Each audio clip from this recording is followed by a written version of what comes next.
Welcome back students in software engineering fundamental course. We are at lecture number 32. अच्छा, आगे move करने से पहले लेट्स हैव अ रिकैप कि लास्ट लेक्चर में हम लोगों ने क्या अचीव किया था। लास्ट लेक्चर से हम लोगों ने जो कंसेप्ट सॉफ्टवेयर डिज़ाइन का ये शुरू किया था और मैंने आपको कहा था कि ये कॉन्सेप्ट्स आपके जो कोर्स आगे आएगा ऑब्जेक्ट ओरिएंटेड प्रोग्रामिंग उसमें वेरी मच एप्लीकेबल है। अगर आप इस थ्योरेटिकल बैकग्राउंड को यहीं पे अंडरस्टैंड कर लेते हैं तो ये वहाँ पे इसको प्रोग्राम करना आसान हो जाएगा। तो सॉफ्टवेयर डिज़ाइन में हमने देखा कि एक जो डिज़ाइन है उसमें हम ये जो डिफ़ाइन करते हैं कि इसमें आर्किटेक्चर्स क्या है, कंपोनेंट्स क्या हैं, इन कंपोनेंट्स के बीच में कम्युनिकेशन क्या है, उसकी कैरेक्टरिस्टिक्स ओवरऑल क्या है, ये हमारे पास सॉफ्टवेयर डिज़ाइन था। उसके बाद जब सॉफ्टवेयर डिज़ाइन करते हैं उसमें कौन कौन सी एक्टिविटीज़ हमें जब परफॉर्म करनी पड़ती है, तो पहली एक्टिविटी ये थी कि हायरार्किकली सॉफ्टवेयर को डिज़ाइन करें, डिकम्पोज करें इनटू सब सिस्टम्स। सेकंड नंबर पे जब ये डिकम्पोजिशन हो जाएगी सब सिस्टम्स में तो आइडेंटिफाई करें कौन से ऐसे कंपोनेंट्स हैं जो कि लिंक करते हैं, जो असाइन होंगे किसी पर्टिकुलर सब सिस्टम को। जब हमने इन सब सिस्टम को कंपोनेंट्स भी असाइन कर दिए तो फिर थर्ड नंबर पे हमें डिफ़ाइन करना पड़ेगा इनके बीच में रिलेशनशिप क्या है, इन कंपोनेंट्स के बीच में। और जब ये भी आइडेंटिफाई हो जाएगा तो फिर हम आखिर में डेफिनेशन या डिटर्मिनेशन की तरफ जाएंगे कि इन कंपोनेंट्स के बीच में कम्युनिकेशन कैसे होगी और क्या होगी। तो ये चार किस्म की एक्टिविटीज़ हैं जो कि हमें हैंडल करनी होती हैं डिज़ाइन लेवल पे।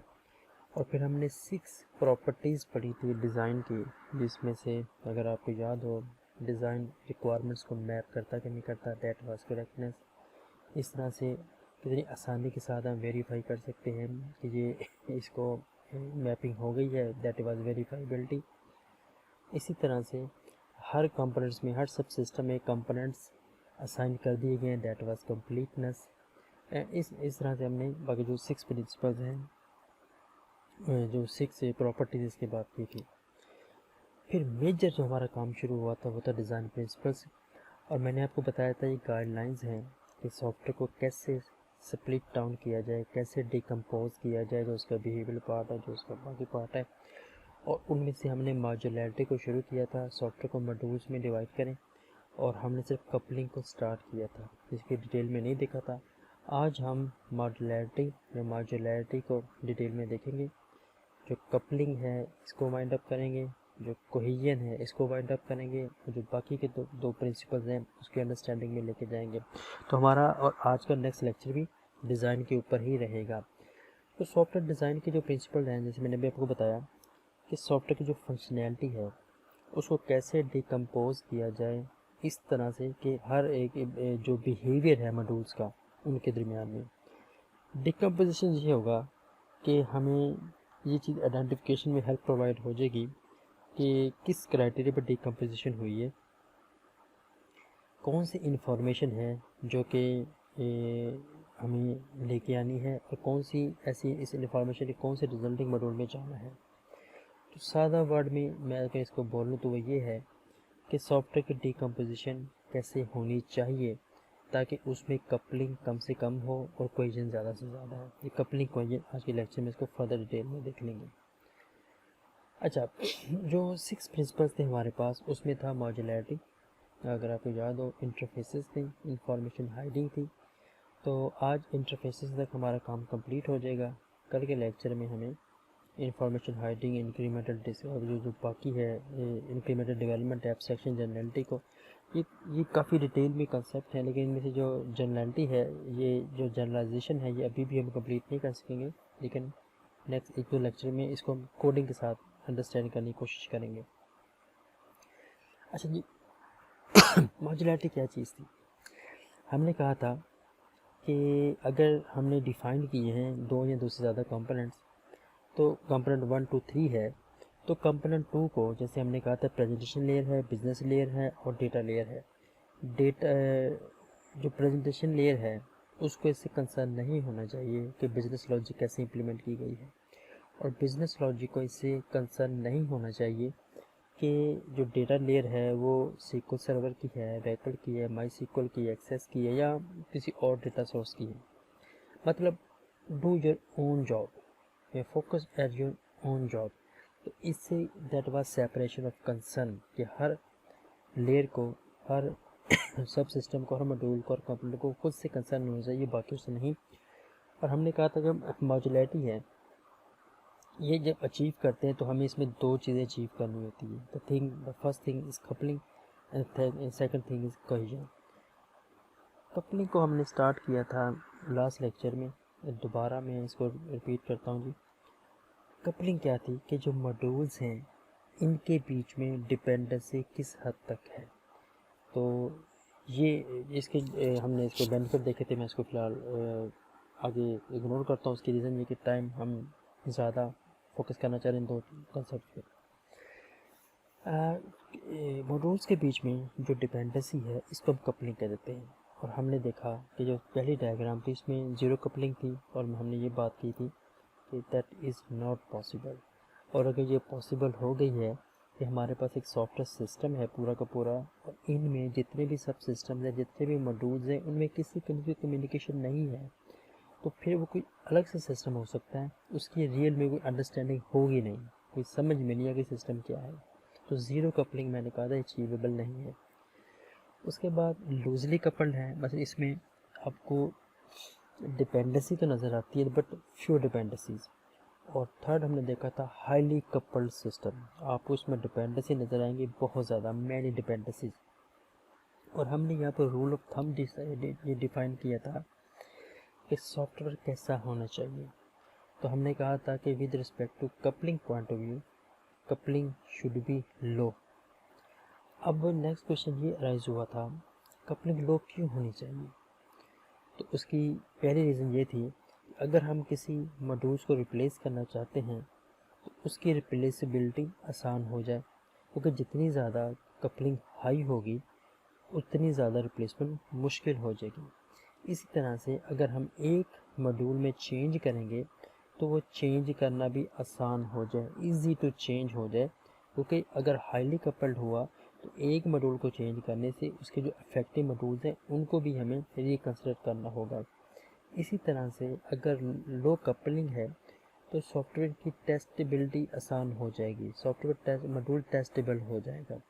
उसकी रीज़न क्या है, अगर फ़र्ज़ करें मैं इसको अगर रीटेस्ट करना चाहता हूँ तो इसकी डिपेंडेंसी इसके पे भी है, इस पे भी है, इस पे भी है, तो मुझे इसको टेस्ट करने के लिए बाकी तीनों मॉड्यूल्स को भी टेस्ट करना पड़ रहा है।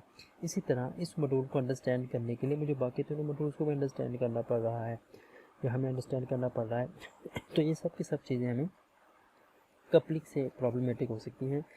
लिहाजा लो कपलिंग के सोल्यूशन की तरफ हम जाएंगे। जितनी मिनिमम कपलिंग हो सकती है, अगेन ज़ीरो कपलिंग कभी भी नहीं हो सकती, तो मिनिमम कपलिंग के साथ हम चलेंगे। Excuse me. तो ये जो हमें प्रॉब्लम आते हैं ये हमारे कवर हो जाएंगे। अब एक एग्जांपल देखते हैं। मुझे नहीं पता कि आप प्रोग्रामिंग के पॉइंट ऑफ व्यू से किस हद तक पहुँचे, लेकिन मेरा मकसद यहाँ पे आपको प्रोग्रामिंग सिखाना नहीं होगा। मेरा मकसद यहाँ पे आपको इस प्रॉब्लम को, इसके आइडेंटिफिकेशन की तरफ जाना मकसद होगा। लेकिन हमने यहाँ पे एक क्लास लिखी है, इस क्लास का नाम है जी कॉम्प्लेक्स। ये कॉम्प्लेक्स क्या होते हैं जी? कॉम्प्लेक्स होते हैं, आप अगर देखें तो आप लोगों ने जब मैथमेटिकल की बात की थी तो हम कहते हैं 2√5, इस किस्म के ये जो हमारे पास मैथमेटिकल एक्सप्रेशन आते हैं, हम इसे कहते हैं जी। अब मुझे नहीं पता एक्सप्रेशन है क्या चीज़ है, नहीं हो, I am not a mathematician. तो अब इसके मैं इसको कहते हैं, इसके दो पार्ट हैं, जो इसके टू पार्ट्स हैं। जो पहला पार्ट है उसको हम कहते हैं रियल, जो हमने यहाँ पे लिख दिया, और इसका सेकंड पार्ट है दैट इज़ इमेजिनरी। ठीक है जी। अच्छा, अब आपसे रिक्वेस्ट यहाँ पे ये है कि ये जो मैंने लिखा है, अगर आपने इसे परेशानी होना, घबराना नहीं है कि जी मैंने क्या लिखा हुआ, क्लास पब्लिक ये सब चीज़ें, रिलैक्स हो जाए। मैं आपको कोशिश करता हूँ एक्सप्लेन करने की थोड़ा थोड़ा करके। अगेन ये सब चीज़ें आप जब क्लासेस का कंसेप्ट पढ़ेंगे C++ में तो वहाँ पे आपको चीज़ें क्लियर हो जाएंगी। तो अब यहाँ पे जो रूल ऑफ थंब क्या हुआ कि एक पहला सॉफ्टवेयर डिज़ाइनर था, वो किसी कंपनी में काम करता था। उसने क्या किया कि एक क्लास लिखी, उसका नाम था कॉम्प्लेक्स। अब क्लास क्या होती है, ये जो ये हमारी जो नेक्स्ट जो क्लास है, उसके बाद हम लोग क्लासेस को डिटेल में देखेंगे। ठीक है, सिंपल वर्ड में आप ये कह लें कि अभी तक आप लोग काम कर रहे हैं प्रिमिटिव डेटा टाइप के ऊपर, यानी कि ऐसी डेटा टाइप्स जो कि इस सी प्लस प्लस के क्रिएटर ने क्रिएट की। एग्जांपल है इंटीजर, डबल है, लॉन्ग है, कैरेक्टर है, बुलियन है, स्ट्रिंग है। ये सब के सब डेटा टाइप जो हैं ये इस लैंग्वेज के क्रिएटर ने क्रिएट कर दी आप लोगों के लिए। आपको बताना नहीं पड़ेगा मेमोरी को कि मैं अगर इंटीजर लिखूंगा तो कितनी मेमोरी रिजर्व करना और कैसे इंटीजर को ऐड करना, कैसे मल्टीप्लाई करना, ये आपको बताने की ज़रूरत नहीं है। आप सिंपल लिख दीजिए इंटीजर नंबर इक्वल टू 100। ये 100 कैसे साइन हुआ ये भी आपका हेडेक नहीं है। आपने सिंपली इन डेटा टाइप्स को यूज़ करना है। तो इसको हम कहते हैं प्राइमरी डेटा टाइप्स। मतलब ऐसी प्राइमरी मतलब ये ऐसी डेटा टाइप्स हैं जो प्राइमरीली डिफ़ाइन कर दी गई हैं, आपने सिर्फ इनको यूज़ करना है। अच्छा, लेकिन हमारी दुनिया में अगर आप देखें तो वो इंटीजर, डबल फ्लोर, कैरेक्टर इनकी नहीं है, वो तो इनके मिक्सिंग की है। एग्जांपल है कि अगर हम मोबाइल फ़ोन की एग्जांपल लेते हैं तो मोबाइल फ़ोन का अगर मैं डेटा टाइप कौन सी होगी? क्या मोबाइल फ़ोन इंटीजर टाइप का होगा? क्या मोबाइल फ़ोन डबल टाइप का होगा, स्ट्रिंग टाइप का होगा, क्या होगा? तो मे बी इसमें हमें मल्टीपल किस्म के डेटा टाइप को मिक्स करके एक नया डेटा टाइप बनानी पड़े, जैसे हम कहेंगे मोबाइल। अच्छा, तो ये है जी कंसेप्ट क्लास लिखने का। अब हमने यहाँ पे एक नई डेटा टाइप डिफाइन करना चाहते हैं, उसका नाम होगा जी कॉम्प्लेक्स। अब कॉम्प्लेक्स के साथ आपको एक वर्ड नज़र आ रहा है जी पब्लिक। पब्लिक का मतलब है इसके इस सेक्शन के नीचे मैं जो कुछ भी लिखूँगा ये दुनिया को डायरेक्ट एक्सेस दे देना। लेकिन जो भी बंदा हमारी इस क्लास में से रियल को, इमेजिनरी को, इन मेथड्स, इन फंक्शंस को कॉल करेगा, आप डायरेक्ट उसको एक्सेस दे देना, कोई इसमें रिस्ट्रिक्शन नहीं है। ये हमने पब्लिक का। तो हमारे पास जो भी सॉफ्टवेयर इंजीनियर काम करता था उसने क्लास लिखी कॉम्प्लेक्स के नाम की, और कॉम्प्लेक्स के नाम की उसने हर चीज़ को कर दिया पब्लिक। अब एक क्लास दो चीज़ों से मिलके बनती है। जो पहली चीज़ होती है जो यहाँ पे आपको नज़र आ रही है उसे कहते हैं डेटा मेंबर्स, और जो दूसरी चीज़ आपको यहाँ पे नज़र आ रही हैं वो इसके होते हैं जी मेंबर फंक्शंस। यहाँ सब इसको मेथड कहते हैं। फ़िलहाल मेथड वगैरह में ना पढ़ें, अब सिंपली समझिए कि क्लास में दो चीज़ें, डेटा और इस डेटा पे ऑपरेशंस। ये अब आपको ऑपरेशन नज़र आ रही है, कम्प्लेक्स, डबल, रियल वगैरह। अच्छा, रूल ऑफ थंब के मुताबिक होता क्या है कि जो डेटा होता है जो आपको यहाँ पे नज़र आ रहा है ये हमेशा प्राइवेट रखते हैं। प्राइवेट का मतलब क्या होगा? अगर मैं इसी पब्लिक को प्राइवेट कर दूँगा तो जो बाहर की दुनिया है वो डायरेक्ट हमारे इस डेटा को एक्सेस नहीं कर सकती, और हमें इस डेटा को दुनिया से छुपाना है बेसिकली। ये भी आगे जाके हम इंफॉर्मेशन हाइडिंग में पढ़ेंगे। फ़िलहाल आप ये समझें कि जो भी हमारा सॉफ्टवेयर इंजीनियर था पहला, ये जो जो टीम काम कर रही थी, उस टीम ने डिसाइड किया कि एवरीथिंग शुड बी पब्लिक ताकि ये डायरेक्टली एक्सेस हो सके। अच्छा, अब हमारे पास जो डेटा हैं वो दो हैं। जो डेटा वाला पार्ट है, जो एट्रीब्यूट्स वाला पार्ट है, उसमें दो एट्रीब्यूट्स, एक रियल और एक इमेजिनरी, और इनकी डेटा टाइप है डबल, दोनों की। अच्छा, अब आप देखिए क्लास का नेम है कॉम्प्लेक्स, और एक फंक्शन मैंने लिखा है इसका नेम भी है कॉम्प्लेक्स, और इसकी रिटर्न टाइप भी कोई नहीं नज़र आ रही है आपको। जैसे इसकी रिटर्न टाइप डबल है, इसकी डबल है, इसकी वॉइड है, तो आपको यहाँ पे डबल कोई ऐसी रिटर्न टाइप भी नज़र नहीं आ रही। ऐसा फंक्शन जिसका वही नेम होता है जो क्लास का नेम है और जो रिटर्न भी कुछ नहीं करता, उसे कहते हैं जी कंस्ट्रक्टर। तो ये हमने लिखा जी कंस्ट्रक्टर लिखा है। आगे ये क्या है सब चीज़ें अपलोडिंग। दूसरे नंबर पर हमारे पास एक दो तीन मेथड हैं। जो पहला मेथड है वो गेट रियल का है। वो क्या करेगा, इस वक्त जो रियल है ये वाला, इसकी जो भी वैल्यू वो गेट करेगा। जो गेट इमेजिनरी है, जो इस वक्त जो भी इसकी वैल्यू उसको गेट करेगा, और डिस्प्ले क्या करेगा, इनकी वैल्यूज़ को डिस्प्ले कर देगा। ये है जी छोटा सा काम जो हमने यहाँ पे अचीव करने की कोशिश की है। अच्छा, इसके बाद जनाब हमने यहाँ पे इस क्लास को कर दिया एंड, और रूल के मुताबिक जो क्लास है वो सेमी कॉलन से एंड होती है C++ में। C# जावा में ऐसा नहीं होता। एनीहो, ये हमने क्लास लिखी है। अब आपने जिस चीज़ पर फोकस करना वो ये है कि यहाँ पे जो हमारे डेटा मेंबर्स हैं, डेटा है, एट्रीब्यूट है, जो हमने छुपाने थे दुनिया से, हमने वो कर दिए पब्लिक। मतलब डबल रियल, डबल इमेजिनरी, ये हमारे पास यहाँ पे आ चुके हैं पब्लिक। मतलब जो भी हमारी डेवलपमेंट टीम थी, डिज़ाइनर टीम थी, उन्होंने फ़ैसला ये किया कि इसको हमने करना पब्लिक, पब्लिक करने के बाद हमने इस क्लास को कंपाइल किया और अपने क्लाइंट्स को दे दिया। अब फ़र्ज़ करें हमारी ये एप्लीकेशन है, ये हमारी कम्प्लेक्स की क्लास है और इस कम्प्लेक्स की क्लास को यूज़ करने वाले जो क्लाइंट हैं वो तकरीबन 500 हैं। इस तरह से करते करते करते वो 500 हैं और वो सारे के सारे ये जो हमारी कम्प्लेक्स की क्लास है उसको यूज़ कर रहे हैं। ठीक हो गया जी। चलिए अब होगा क्या, उनमें से जो एक क्लाइंट है उस क्लाइंट ने क्या किया, उस क्लाइंट ने ये किया कि एक फंक्शन लिखा ऐड के नाम से, ऐड के नाम से एक फंक्शन लिखा और चूँकि हमारा डेटा पब्लिक था तो उसने क्या किया, इसके थ्रू मसलन ए के थ्रू और बी के थ्रू उसने रियल पार्ट को डायरेक्ट एक्सेस किया। दोनों में से मसलन उसने कहा जी ए का रियल पार्ट लो, बी का रियल पार्ट लो, दोनों को ऐड करो और ऐड करने के बाद ये जो अभी मैंने एक मेथड ऑब्जेक्ट लिखा है टेम्परेरी का, इसके रियल को असाइन कर दो। इसी तरह उसने कहा जी जो ऑब्जेक्ट ए है उसका इमेजिनरी पार्ट लो, जो ऑब्जेक्ट बी है उसका इमेजिनरी पार्ट करो लो, इन दोनों को ऐड कर दो और आखिर में टाइम को रिटर्न कर दो। अगेन परेशान इससे नहीं होना कि ये क्या हो रहा है, बस समझा कि ये बेसिकली कुछ काम किया हमने। यहाँ पे क्या करने की कोशिश की है, डायरेक्ट डेटा मेंबर को कॉल की, रियल और इमेजिनरी को।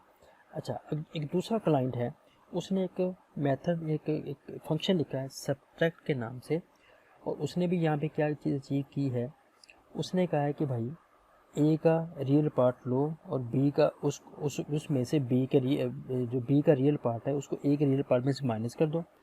इसी तरह वो कह रहा है कि ए का इमेजिनरी बी का इमेजिनरी, कि बी के जो इमेजिनरी है उसको ए के इमेजिनरी में से माइनस कर दो। ये उसने चीज़ अचीव करने की कोशिश की है यहाँ पे। तो ये अभी तक दुनिया बिल्कुल ठीक काम कर रही थी। ये कोड कंपाइल भी होगा, आउटपुट भी देगा, एवरीथिंग विल बी फाइन। अच्छा, अब हुआ क्या, वो जो हमारी टीम थी वो चली गई, या उस टीम को एहसास हुआ कि यार ये तो हमने बेवकूफ़ी कर दी है, डेटा मेंबर्स तो कभी भी पब्लिक नहीं करते, हमने तो पब्लिक कर दिए हैं। तो उन्होंने यार एक नए सॉफ्टवेयर इंजीनियर ने या वट जो भी है, तो फिर क्या हुआ कि उस टीम ने अपनी इस गलती को इम्प्रूव करने के लिए क्या किया, अब ज़रा गौर कीजिएगा, उन्होंने इस गलती से को बेहतर करने के लिए क्या किया, इम्प्रूव करने के लिए क्या किया। अब ज़रा गौर करें, उन्होंने इसको इम्प्रूव करने के लिए इसे कर दिया प्राइवेट। मैंने आपसे क्या कहा था कि जो डेटा वैल्यूज़ होती हैं वो हमेशा प्राइवेट या प्रोटेक्टेड होनी चाहिए। क्योंकि हम ऑब्जेक्ट ओरिएंटेशन नहीं पढ़ रहे हैं तो मैं यह प्रोटेक्टेड नहीं कह रहा। आप सिंपल वर्ड में कहें तो रियल और इमेजिनरी दोनों प्राइवेट कर दी अपनी गलती को सुधारने के लिए, इम्प्रूव करने के लिए कि हमसे ये गलती होगी, अब मैं इसको इम्प्रूव करना चाहता हूँ, हम इसको इम्प्रूव करना चाहते हैं। बाकी सब की सब चीज़ें गौर कीजिए वो पब्लिक ही हैं, उनको हमने कुछ नहीं कहा। कंस्ट्रक्टर को get real, get imaginary, display, इन्हें में कुछ भी नहीं कहा।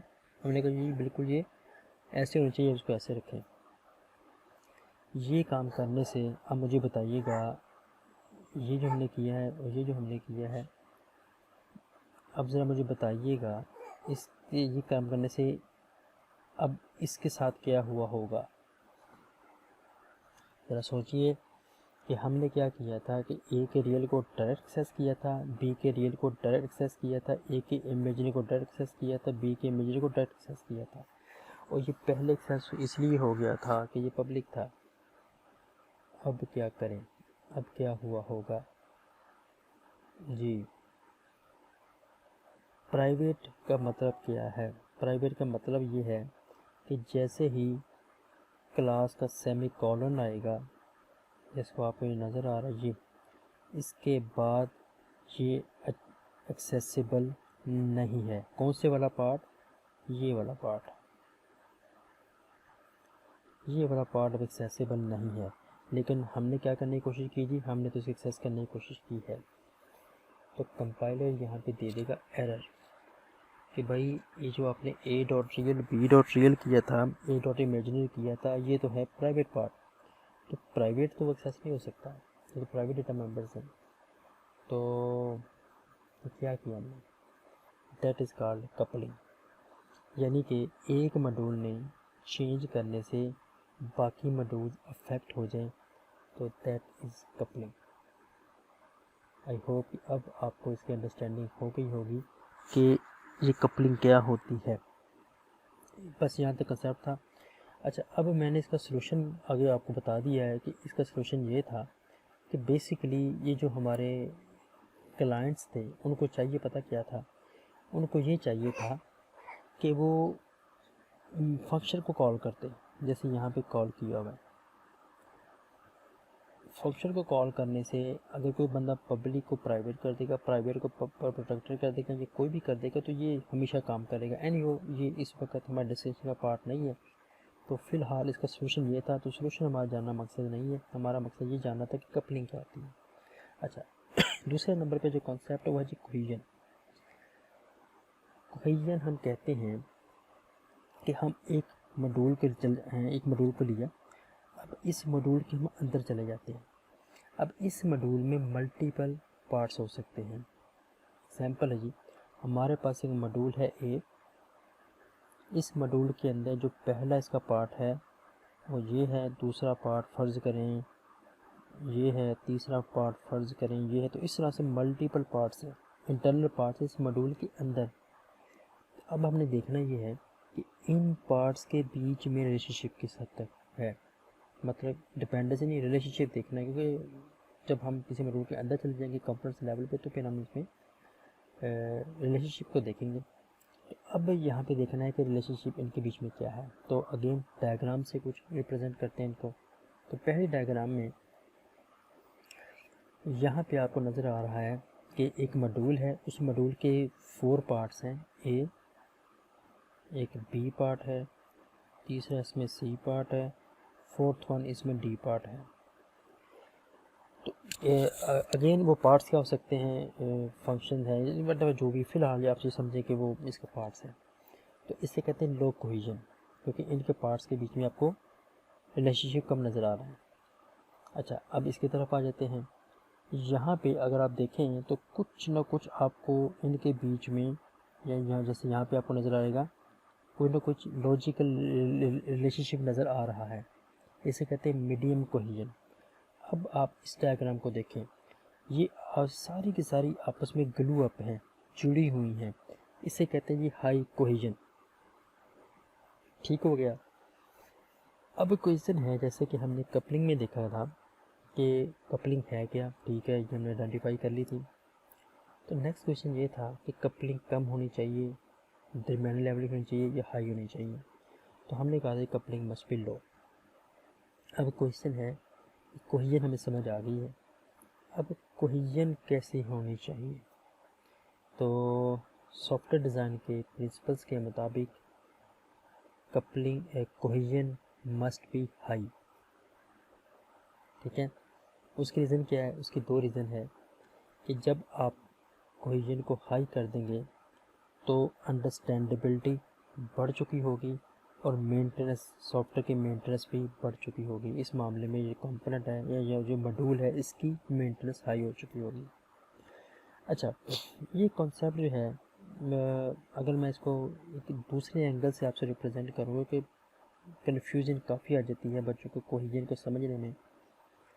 आप सिंपल वर्ड में ये समझें कि एक क्लास जो आपने लिखी, जैसे अभी मैंने कम्प्लेक्स क्लास लिखी थी, एक क्लास जो है स्टूडेंट की क्लास है, उसमें सिर्फ स्टूडेंट्स के बारे में इंफॉर्मेशन होनी चाहिए। अगर एक स्टूडेंट की क्लास है, उसमें स्टूडेंट की इंफॉर्मेशन के साथ साथ टीचर की इंफॉर्मेशन भी आ जाए, उसकी क्लास की इंफॉर्मेशन भी आ जाए, उसके दोस्तों की इंफॉर्मेशन भी आ जाए, उसके पेरेंट्स की इंफॉर्मेशन भी आ जाए, तो फिर हम क्या कर रहे हैं, हम एक कोहेजन को रिड्यूस कर रहे हैं। दूसरे वर्ड में आप ये कह लें कि एक क्लास में सिंगल कंसेप्ट होना चाहिए। बेसिकली मैं इसको इन अल्फाज में बयान नहीं करना चाह रहा। यहाँ पे अगर आप आगे जाके आप देखेंगे सॉलिड प्रिंसिपल्स होते हैं, ऑब्जेक्ट ओरिएंटेड प्रिंसिपल्स, तो वो यहाँ पे काम नहीं है। बहुत आगे जाके अगर आपने आर्किटेक्चर डिज़ाइन पढ़ा तो आप सिंपल वर्ड में इसको ये समझ लें कि एक जो क्लास लिखी है टीचर की या कोर्स की या बाइसिकल की या कार की, उसमें सिर्फ उसी क्लास का डेटा होना चाहिए। बस ये है जी कॉन्सेप्ट कोहेजन का। अब इसकी भी एक एग्जांपल देख लेते हैं। हमारे पास है एक क्लास है ऑर्डर की, उसमें जो प्राइवेट है इंटीजर ऑर्डर की आईडी क्या है, कस्टमर का नेम क्या है जिसने ऑर्डर किया है, जिस डेट को ऑर्डर किया है उसकी डेट क्या है, कितनी टोटल प्राइस है इसकी, और जो कस्टमर है जिस ऑर्डर का उसकी आईडी क्या है और कस्टमर का सेल नंबर क्या है। अब आप यहाँ पे देखिए ये प्राइवेट है, मतलब ये डायरेक्ट एक्सेस नहीं हो सकते। इनको एक्सेस करने के लिए हमें लिखने पड़ेंगे इसके गेटर्स एंड सेटर्स, ठीक है, जैसे हमने लास्ट टाइम लिखे थे। तो हमने ये लिख दिए जी इसके गेटर्स एंड सेटर्स। तो ऑर्डर आईडी को गेट करने के लिए गेट आईडी है, और गेट ऑर्डर डेट है, गेट टोटल प्राइस है, गेट कस्टमर आईडी है, गेट कस्टमर नेम है, गेट कस्टमर एड्रेस है, गेट कस्टमर फ़ोन है, इस तरह सेट है। तो अब यहाँ पे देखिए, यहाँ पे ये सब के सब खाली हैं, यहाँ पे सब के बीच में कुछ लिखा हुआ है। इनकी कुछ ना कुछ आपको नज़र आ रही है कि रिटर्न डेटा टाइप, इन सब की डेटा टाइप वाइड है। तो ये सब चीज़ें आप अगेन इसी कोर्स में देख लेंगे जो आप प्रोग्रामिंग फंडामेंटल पढ़ रहे हैं। ये हमारा प्रॉब्लम नहीं है इस वक्त, ये जानिए। अब मैं अगर प्रीवियस स्लाइड पे जाऊं तो अब ज़रा मुझे बताइएगा कि क्या ये क्लास सिंगल कॉन्सेप्ट इम्प्लीमेंट कर रही है, मतलब क्या इसमें सिर्फ ऑर्डर की इंफॉर्मेशन है। ये सोचें, थोड़ा अंडरस्टैंड करें, दिमाग लगाएं कि क्या ऐसा ही है। तो अब अगर गौर कीजिएगा, इसमें ऑर्डर आईडी होनी चाहिए था, ठीक है, ऑर्डर की डेट होनी चाहिए थी, ठीक है, टोटल प्राइस भी ठीक है। लेकिन अगर आप गौर कीजिएगा, इस लाइन को गौर से देखें, इस लाइन को गौर से देखें, इस लाइन को गौर से देखें। बेसिकली हम ऑर्डर की क्लास में ऑर्डर की इंफॉर्मेशन तो रख रहे हैं, इसके साथ साथ कस्टमर की इंफॉर्मेशन भी है। कस्टमर का नेम क्या है, कस्टमर का आईडी क्या है, कस्टमर का फ़ोन नंबर क्या है। तो ये है जी वो चीज़ जो अब लिहाजा इसमें कोहेजन कम हो गई है। कोहेजन के रूल के मुताबिक एक सिंपल क्लास, एक सिंपल कंपोनेंट, एक सिंगल कंसेप्ट को इम्प्लीमेंट करे। तो अब इसका सलूशन क्या है? इसका सलूशन अब कुछ ये है कि अब हमें एक क्लास लिखनी होगी ऑर्डर की। अब आप देखें ऑर्डर की क्लास में, अभी इनको छोड़ें फिलहाल, ऑर्डर की क्लास में आप देखें हमारे पास सिर्फ ऑर्डर की इंफॉर्मेशन है। अब ये हाईली कोहेसिव हो गया, क्योंकि एक ऐसी क्लास बन गई जिसमें सिर्फ ऑर्डर की इंफॉर्मेशन हमें नज़र आ रही है। अब दूसरे नंबर पर देखें, कस्टमर की क्लास है। अब हमने एक नई क्लास लिखी कस्टमर की, तो उसमें कस्टमर का आईडी, कस्टमर का नेम, कस्टमर का फ़ोन नंबर। अब इसमें सिर्फ और सिर्फ आपको इंफॉर्मेशन नज़र आ रही है कस्टमर की। तो ये जो चीज़ थी जो हमने अचीव करने की कोशिश की है, दैट इज़ कोहेजन। अब इस कंसेप्ट में ऑर्डर की इंफॉर्मेशन है, कस्टमर की इंफॉर्मेशन है। तो ये जो कंसेप्ट है इसे कोहेजन कहते हैं। I hope you got the point. अच्छा, इंटरफेसेस क्या होते हैं?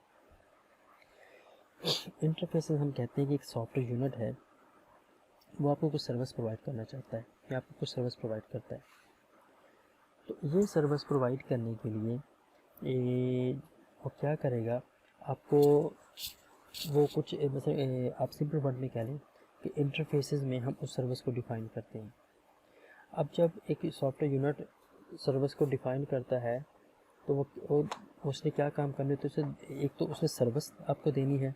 अच्छा, अब दूसरे नंबर पे उसने आपको ये डिफ़ाइन करना है कि इस सर्विस को कैसे एक्सेस किया जाए। एग्जांपल है, हम लोगों ने वो जो क्लाइंट सर्वर आर्किटेक्चर में बात की थी कि याहू का वेदर है, गूगल का वेदर है या इको वेदर है, वो आपसे सिंपली क्या डिमांड करता है, वो कहता है मुझे सिटी का नेम बताओ, मैं आपको आगे से बताऊंगा कि उस सिटी का इस वक्त टेम्परेचर क्या है और आगे अगले नेक्स्ट 7 डेज़ में क्या होगा। That was service. तो इंटरफेस आप ये कह लें कि इंटरफेस एक सर्विस है जो आपको कोई ना कोई मतलब इंटरफेस एक ऐसी मतलब एक सिस्टम है जो आप एक यूनिट है जो आपको सर्विस प्रोवाइड कर रहा है।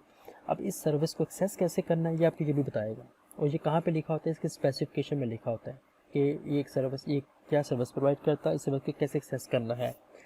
अच्छा, इसके साथ साथ इंटरफेस में एक इम्पोर्टेंट बात ये भी होती है कि ये आपसे उम्मीद करता है कि ये यूनिट क्या रिक्वायर करेगा सर्विस प्रोवाइड करने के लिए। एग्जांपल है कि अब वेदर के एग्जांपल दोबारा समझ लेते हैं कि वेदर आपसे कह रहा है जी कि मुझे आप मुझे सिटी का नेम बताएं, सिटी का नेम बताएं। अगर मैं सिटी का नेम फैसलाबाद, फ़र्ज़ करें फैसलाबाद का एरिया कोड है 35,000 अगर मैं इसको 35,000 प्रोवाइड कर दूंगा तो इस मामले में तो फैसलाबाद की बात करें ना, पोस्टल कोड है फैसलाबाद का, लेकिन इस चांस में इट विल नॉट वर्क। क्यों? क्योंकि इंटरफेस ने डिफ़ाइन किया था कि भाई अगर आपको सर्विस रिक्वायर्ड है तो आपने इंग्लिश में, या फिलहाल अगर मैं इंग्लिश की बात कर रहा हूँ तो इंग्लिश में आपने लिखना है फैसलाबाद। आप उसको कैपिटल में लिख दें, मिडिल में लिख दें, लोअर में लिख दें, ये प्रॉब्लम नहीं है। लेकिन अगर आप इसको उर्दू में फैसलाबाद लिख देंगे तो वो सोच में पड़ जाएगा भाई क्या चीज़ है। तो इंटरफेस आपसे ये भी रिक्वायर करता है कि आपने इसको क्या चीज़ प्रोवाइड करनी है, तो ये भी शर्त होती है। तो इसमें हर इंटरफेस में 3 चीज़ें चाहिए होंगी। नंबर 1 तो इंटरफेस क्या सर्विस प्रोवाइड करेगा, दूसरे यूज़र्स इसे कैसे एक्सेस कर सकेंगे, और इसको एक्सेस करने के लिए कौन सी चीज़, कौन सा डेटा इसको प्रोवाइड किया जाएगा। एग्जांपल है, आप लोगों ने एक स्क्वायर रूट का मेथड मल्टीपल टाइम यूज़ किया होगा। तो स्क्वायर रूट के मेथड को अगर मैं फ़र्ज़ करें 10 पास करूँगा तो इसका स्क्वायर रूट बता देगा क्या होगा। लेकिन अगर मैं इसको यहाँ पे लिख दूँ 10, तो what will happen? It will happen no, it will just give exception. तो इंटरफेस को हम रिप्रेजेंट करते हैं इंटरफेस के नेम के साथ, उसने जो सर्विस प्रोवाइड करनी होती वो, और ये उसके साथ ये जो चीज़ लगा दी जाती है ना, ये उसकी यूएमएल की नोटेशन है। ये यूएमएल क्या होती है इंशाल्लाह आगे जाकर फर्दर इसको देख लेंगे। मैं इसको फिलहाल ऐसे लिखता हूँ यूएमएल, यूनिफाइड मॉडलिंग लैंग्वेज है, शायद हमने पहले बात की इस पर। अच्छा, इंटरफेस जैसे भी काम कैसे करता है जी। अच्छा, एक सॉफ्टवेयर यूनिट में कितने इंटरफेस हो सकते हैं? 1000 भी हो सकते हैं, 2 भी हो सकते हैं। टोटली ये इसकी कोई अपर लिमिट नहीं है, ये सेवरल इंटरफेस हो सकते हैं। अच्छा जी, अब इंटरफेस काम कैसे करता है? एक इंटरफेस ए है, एक इंटरफेस बी है। इसने आइडेंटिफाई किया है ऑपरेशन नंबर 1, ऑपरेशन नंबर 2, इसने आइडेंटिफाई किया है operation number 3 and operation number 4। अब एक मॉड्यूल में इसमें क्या होगा, जैसे मैंने बताया था कि हर मॉड्यूल में आपको डेटा का ऑपरेशन नज़र आएगा, वो तो है ही है।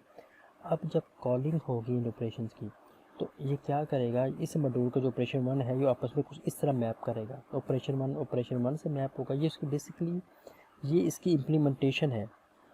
इंटरफेस के अंदर इम्प्लीमेंटेशन नहीं बताई जाती, ये आपको नज़र आ रहा है, जबकि इसकी इम्प्लीमेंटेशन आपको बाहर नज़र आएगी। इसी तरह से इंटरफेस बी का जो वर्किंग है, इंटरफेस बी की वर्किंग है। तो ये है जी कॉन्सेप्ट एक सर्विस ओरिएंटेशन का, कि सर्विस जो हम प्रोवाइड करते हैं इंटरफेस के थ्रू है। तो ये था जी हमारा आज का लेक्चर। इस लेक्चर में हम लोगों ने मॉड्यूलैरिटी को लिया और उसको कंप्लीट किया, सेपरेशन और कंसर्न को कपलिंग और कोहेजन के साथ।